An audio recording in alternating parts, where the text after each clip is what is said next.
Саламатсыңарбы, урматтуу Ала Тоо конушунун тургундары. Мына алдыда сиздер добуш берчү күнгө күн сайын жакындап келе жатат. Ала Тоо конушу мага бөтөн эмес. Мен бул Ленин районунда акимдин орун басары болуп жүргөндө сиздердеги негизги көйгөйлүк баарын билем. Анын чечүү жолдорун да билем. Бирок ошого карабастан мына шайлоо алдында бардык талапкерлер сыяктуу эле мен да келип сиздер менен жолугушуп атам. Менин шайлоо алдындагы программам сиздерде бар. Сиздер аны менен тааныштыңыздар деп ойлойм.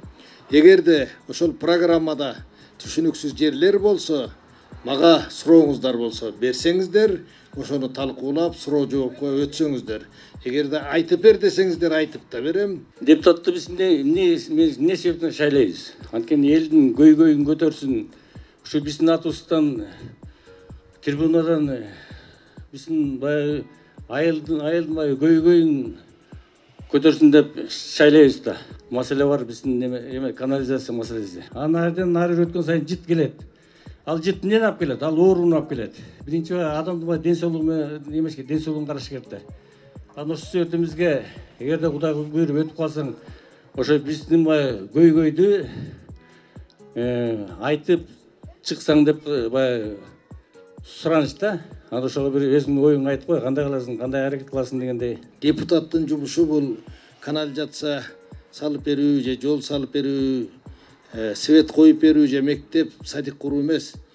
Депутаттын иши ошол канализацияга деп элге керек экен деп өкмөткө жеткирип, ошол жактан акчаны бөлдүрүп, акчаны туура багытта иштетип, ошол ишти контроль кылуу.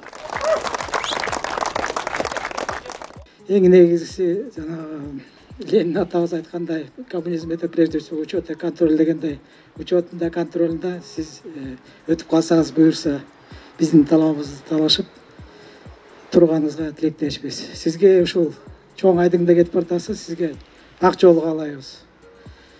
Сизди ушул югуручулардан баштаган экенсиз, до конца ушул жерден бир чоң бир нерселерди бүтүрүп кетсеңиз, сизге да ыраазы болот элекиз. Алла ыраазы болсун. Ала Тоо ушу элге көмөктөш болуп эле, элдин жардамын жетишпей жатканын жеткирип турсаңыз эле, ошол биздин кубаныч ошол. Мунугу балдардын ичпей жаткан сууларын баарын өзүңүз жасап келгенсиз. Буга чейин дагы жасайсыз. Сизди жасайт деп биз ишенимде добуш берүүгө муктажбыз. Добуш даярбыз.